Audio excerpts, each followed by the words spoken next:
इमदाद शुमरो। इस्लामाबाद बहुत गर्म है, सिर्फ सियासी महाज गर्म नहीं है, अदालती महाज भी गर्म है। और अदालतों से जिस तरह के फ़ैसले आ रहे हैं सुनकर ज़बान पर खुद ब खुद आ जाता है अल्लाह खैर करे। इस्लामाबाद हाई कोर्ट ने आज फिर एक बड़ा फ़ैसला दिया है और ये फ़ैसला था रियासत की ज़मीन पर, सरकार की ज़मीन पर वो जो कब्ज़े थे रियासती इदारों के, उनके मुतल्लिक फ़ैसला था। नेवी के मुतल्लिक, नेवी ने वहाँ पर मुनाल पर कब्ज़ा किया हुआ था। उससे पहले आपने रावल डैम के ऊपर जो बनाया हुआ था नेवी क्लब वो, और उसके अलावा जो नेशनल वो बनाया हुआ था नेशनल पार्क की ज़मीन पर कब्ज़ा था, उसके मुतल्लिक फ़ैसला आया है अदालत से।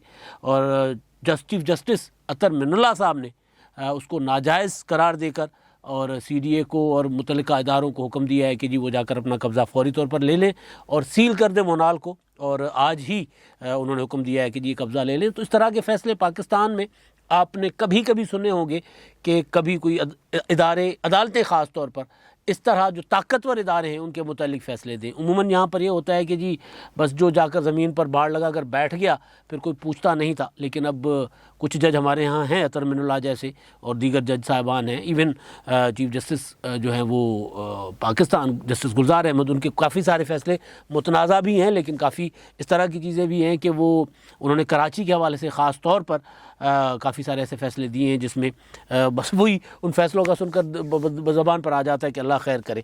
अब हमारे यहाँ हो ये रहा है कि हम इस तरह तजावुज़ात करते जा रहे हैं ज़मीनों पर, चाहे वो रियासती इदारे हों, चाहे वो प्राइवेट वो जो हैं वो रियल इस्टेट के लोग हों, चाहे बहरिया टाउन हो, चाहे DHA हो, चाहे दूसरे हों, वो इस तरह अपना ज़मीनों पर फैलाते जा रहे हैं कंस्ट्रक्शन को, हाउसिंग सोसाइटीज़ को, जो देखकर फिर यूँ लगता है, बंदा सोचता है कि यार अब खाएंगे कहाँ से।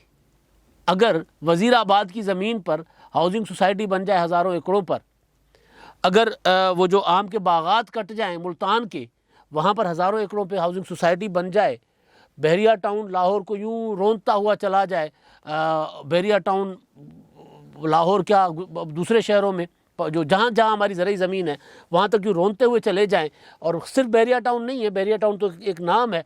आप देखें जिस शहर को गुज़रें, पंजाब का शहर हो, सिंध, अब छोटे छोटे शहरों में भी हाउसिंग सोसाइटीज़ बन रही हैं ज़रई ज़मीनों पर। कोई इदारा नहीं है, कोई इदारा जो ये देखे कि भाई ये ज़रई ज़मीन है, यहाँ पर हाउसिंग सोसाइटी नहीं बन सकती। NOCs कौन दे रहा है? पंजाब हो, सिंध हो, KP के हो, बलूचिस्तान तो बेचारा इसी तरह ही है। तो वहाँ पर आप NOC कौन सा इदारा दे रहा है? किस तरह ये इजाज़तें मिलती हैं? ये तो सिर्फ एक जो इस्लामाबाद हाई कोर्ट का फ़ैसला है, उस फैसले के बाद ये सारी चीज़ें, क्योंकि हम जब सफ़र कर रहे होते हैं, गुजर रहे होते हैं जहाँ पर, यही नज़र आ रहा होता है। 1 महीना पहले आप जाएं वहाँ पर लहलहाते खेत होते हैं, दूसरे महीने जाएं वहाँ पर यूँ कटिंग हुई होती है प्लॉटों की। पूरा मुल्क प्लॉट बन चुका हुआ है। तो जब प्लॉटों में रहने वाले कल को खाएंगे क्या, सवाल ये है। तो इस्लामाबाद हाई कोर्ट के या even supreme court of Pakistan के इस तरह के फ़ैसले खुशाइंद हैं। अगर इस तरह के फ़ैसले नहीं आएंगे और इस तरह अननोटिस्ड छोड़ दिया जाएगा सब कुछ, तो फिर ये होगा कि हमारे यहाँ मकान तो होंगे लेकिन खाने को कुछ नहीं होगा। फिर वही गंदम फिर बाहर से आएगी, फिर दालें भी बाहर से आएंगी। आज भी हम सवाल कर रहे हैं कि जब हम पाकिस्तान ज़रई मुल्क हैं तो हम अपना ज़रई अजनास भी बाहर से मंगवा रहे हैं, दालें बाहर से मंगवा रहे हैं, गंदम बाहर से मंगवा रहे हैं, चीनी हम इंपोर्ट कर रहे हैं। कोई ऐसी चीज़ नहीं है जो इंपोर्ट ना कर रहे हो। तो फिर हमारा यही असर होगा। तो बहरहाल ये अच्छे फ़ैसले हैं और इसमें उम्मीद यही की जा सकती है कि जो फ़ैसलों का इदारे सारे एहतराम करेंगे। अदालतें जब ये फ़ैसले देती है, नेशनल पार्क तो नेशनल पार्क होता है, वहाँ पर तो कोई चीज़ बन नहीं सकती, वहाँ पर तो एक ईंट नहीं रखी जा सकती। और यहाँ पर तामीरात हो रही है। आप जाएँ इस्लामाबाद के ऊपर अरगला की पहाड़ों में जाकर देख ले क्या हो रहा है। मैंने कल भी एक व्लॉग में गुजारिश की थी इस्लामाबाद हाई कोर्ट के फ़ैसले के बाद ही कि इस्लामाबाद में पहाड़ आपको कटते नज़र आएंगे, सरेआम कट रहे हैं। सिर्फ वो पहाड़ नहीं है, वो जंगलात हैं। और कल को ये पहाड़ काट के नदी नालों के ऊपर हाउसिंग सोसाइटीज़ बन रही हैं। इस्लामाबाद चारों तरफ घिरा हुआ है पहाड़ों में, बारिश आती है और हर तरफ से पानी आता है। जो अभी पिछले सावन में, पिछली बरसातों में जो हुआ, इस्लामाबाद के कई सेक्टर हैं वो पानी में डूब गए थे। उसके पीछे वजह यही थी कि वो सेक्टर्स बने हुए नालों के ऊपर, नदियों के ऊपर हैं। तो नदियों के ऊपर कंस्ट्रक्शन तामीरात होंगी तो यही होगा। बहरहाल एक तो मामला ये अदालत का था, लेकिन जो सियासत गर्म है इस्लामाबाद में, वफाकी काबीना का इजलास हुआ।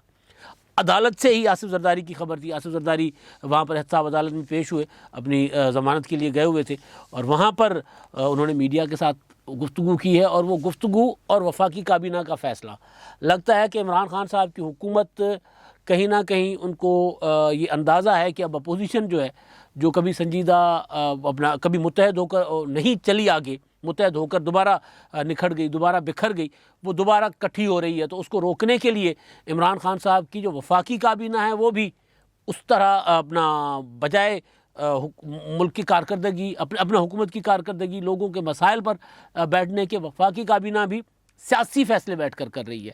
हालांकि सियासी फ़ैसले पार्टी के इजलासों में होते हैं, वफाकी काबीना के इजलासों में नहीं होते। वफाकी काबीना तो मुल्क का कारोबार चलाने के लिए फ़ैसले करती है कि लोगों को क्या, अब देखिए मिनी बजट का मामला है, महंगाई आ रही है, महंगाई का तूफ़ान आ रहा है, पेट्रोल महंगा, बिजली महंगी, गैस महंगी, अपना ये जो कोरोना की नई लहर आ रही है, ये वाले मामलात होते हैं वफाकी काबीना के करने वाले। लेकिन ज़ाहिर है ये इमरान खान साहब का नया पाकिस्तान है, तो नए पाकिस्तान में जो चीज़ें हो रही हैं वफाकी काबीना के इजलास में, वो भी टोटल सियासी है, टोटल।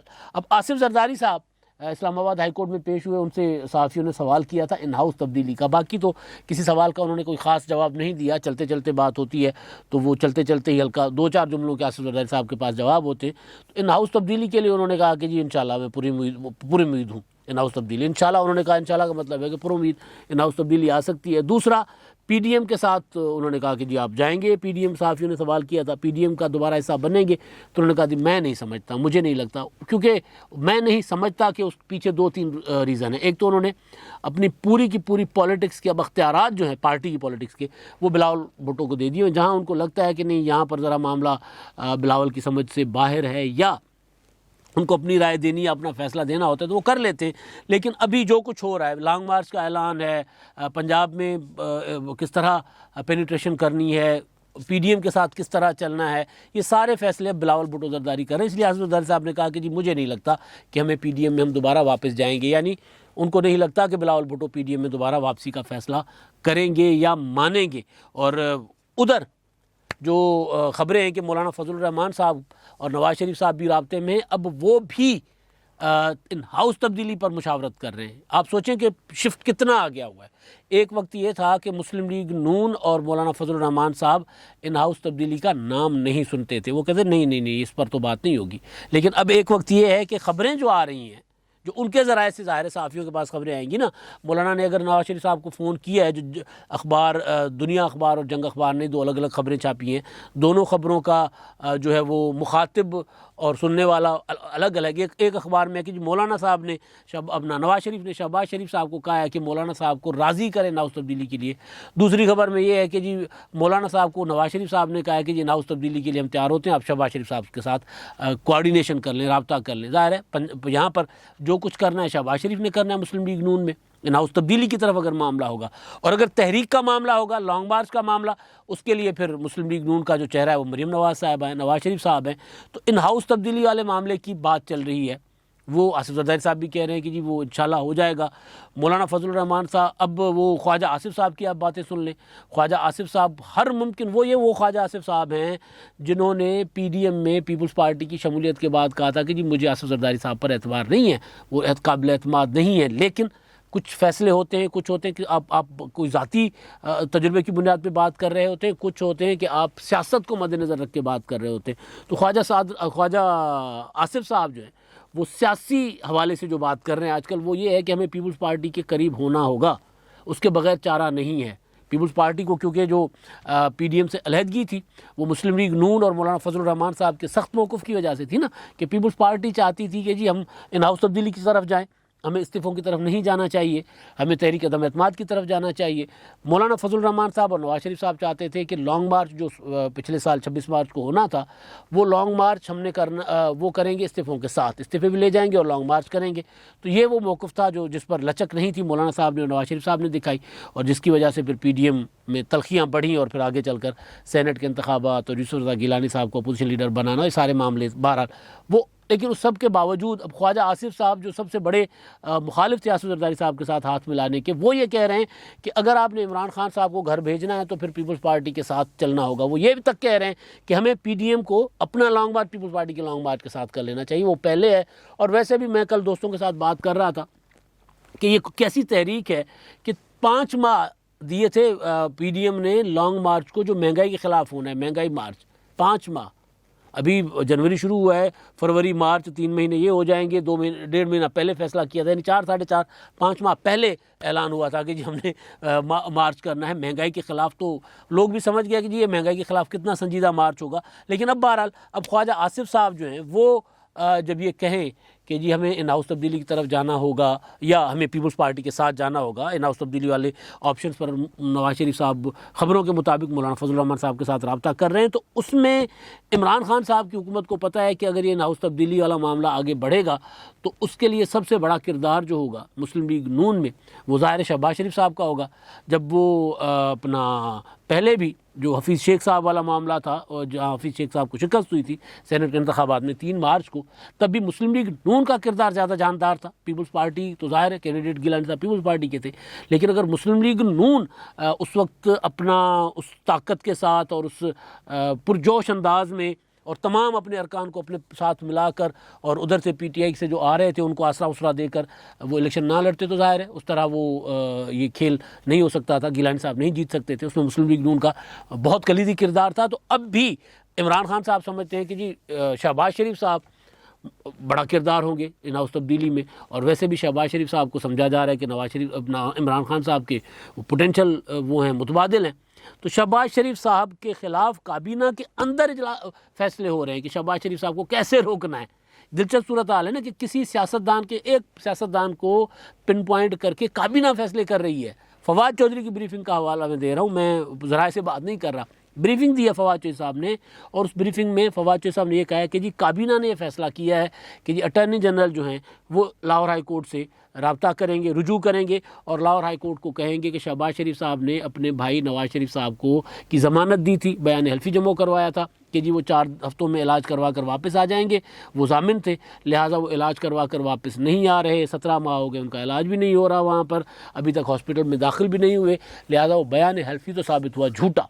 इसलिए अटॉर्नी जनरल जो है वो लाहौर हाई कोर्ट से करें रब्ता, और लाहौर हाई कोर्ट से रब्ता करके वो कहें कि रुजू करके, या रुजू करने का मतलब है कि वहाँ पर पिटीशन वगैरह दायर करें और वो शहबाज शरीफ साहब की नाअहली की दरख्वास्त करें, इस्तदा करें कि शहबाज शरीफ को नाअहल किया जाए। ये वफाकी काबीना का फैसला है। आपको मजाक लग रहा होगा लेकिन ये मजाक होता है पाकिस्तान में, ये हो रहा है। इमरान खान साहब की हुकूमत जब से आई है तब से ये मजाक हो रहा है। मरी के लोग, मरी के मुतालिक कोई मतलब एक होता है ना कि इमरान खान हुकूमत को ज़रा सदमा होता है, झटका होता है कि यार अभी अभी इतना बड़ा मामला हुआ है तो यार इस मामले को, शहबाज शरीफ साहब वाले मामले को ज़रा 1 हफ़्ता डिले कर लेते, अगले हफ्ते काबीना में ले लेंगे। चलें काबीना में नहीं लेते, किसी और तरीके से इसको ले लेते हैं, ऐसे ही प्रेस कॉन्फ्रेंस कर लेते वज़रा, नहीं, काबीना ने इस पर टाइम दिया है इसको, शहबाज शरीफ की नाअहली को, या फिर ये कि हाई कोर्ट जो है वो शहबाज शरीफ के ख़िलाफ़ ख़ुद कार्रवाई करे, उनको सज़ा दे, ये काबीना में हुआ है। तो उसके पीछे जो असल वजह है वो ज़ाहिर है वो यही है कि इमरान खान साहब को लगता है कि अगर ये तहरीक अदम एतमाद वाला मामला आगे बढ़ा, ज़ाहिर है अभी पीपल्स पार्टी के लॉन्ग मार्च में भी अभी कुछ वक्त पड़ा हुआ है, उसमें भी 45-50 दिन हैं, उसके बाद 1 महीने के बाद है पीडीएम का लॉन्ग मार्च, तो उससे पहले पुलों से बहुत पानी ने गुजरना है। ये नहीं हो सकता कि ये पूरा सारा अपोजिशन खामोश बैठी रहेगी। एक माहौल, एक मोमेंटम बन रहा है ना। 21 जनवरी को पीपल्स पार्टी का किसान मार्च पंजाब पूरे मुल्क में, और पंजाब में वो ट्रैक्टर ट्रॉली मार्च के नाम से हो रहा है तमाम ज़िले हेडक्वार्टर्स में। तो अभी पुलों के नीचे से बहुत पानी गुजरना है, अभी बहुत कुछ। इमरान खान साहब भी कह रहे हैं 3 माह अहम है, तो वो जो 3 माह अहम है उन 3 माह अहम में सबसे बड़ा इमरान खान साहब के ऊपर जो हमले होने हैं वो, या वो समझते हैं कि जहाँ से उनको नुकसान होना है, अपना बड़ा नुकसान होना है, वो या तो होगा फॉरेन फंडिंग केस, वहाँ से उनको कोई डज बजेगी, या फिर उनको नुकसान देगी अपना अपोजिशन तहरीक अदम एतमाद की शक्ल में। तो तहरीक अदम एतमाद को रोकने के लिए पहले फिर होता है ना कि इससे पहले कि वो हमला करें हम हमला कर दें, तो इमरान खान साहब एहतियातन, वो प्रीएम्प्टिवली, वो जो होता है वो अपने आप को बचाने के लिए, पत्थर होता है ना 2 बंदों के हाथ में, दोनों एक दूसरे के ऊपर निशाना बनाकर बैठे होते हैं और दोनों में यही होता है कि जी वो मारे उससे पहले मैं मार लूँ। तो इमरान खान साहब को ये है कि शहबाज शरीफ के हाथ में एक पत्थर है, इससे पहले शहबाज शरीफ पत्थर मारे, मैं पत्थर मार लेता हूँ, और वो पत्थर मारने का फैसला वफाकी काबीना के इजलास में हो रहा है। मुल्क बहरानों से गुजर रहा है, लेकिन इमरान खान साहब अपने हुकूमत के चौथे साल भी सियासी मुखालफिन को निशाना बनाने के लिए, उनसे इंतकाम लेने के फ़ैसले कर रहे हैं। लोगों को रिलीफ देने का फ़ैसला इमरान खान साहब नहीं कर रहे, क्योंकि इमरान खान साहब को पता है कि माहौल गर्म हो गया, अदालतों के फ़ैसले जिस तरह आ रहे हैं और जिस तरह इलेक्शन कमीशन मुतहरिक हुआ है और जिस तरह बहुत कुछ न्यूट्रल हो चुका हुआ है। KPK के बलदियाती इंतखाबात के बाद मौलाना साहब कह रहे हैं कि हमें तो न्यूट्रल नज़र आए इदारे, तो जिस तरह बहुत कुछ न्यूट्रल नज़र आ रहा है, तो इसलिए इमरान खान साहब को लग रहा है कि कहीं कोई ऐसा ना हो कि मैं कोई कोई कदम ना उठाऊं और मुझ पर कोई बड़ा वार हो जाए और फिर मैं हाथ मलता रह जाऊं। तो इसलिए काबीना के इजलासों में भी अवामी फलाह के फ़ैसलों के बजाय फ़ैसले हो रहे हैं अपोजिशन को रोकने के या अपोजिशन से इंतकाम लेने के। अब तक के लिए इतना ही। अल्लाह हाफ़िज़।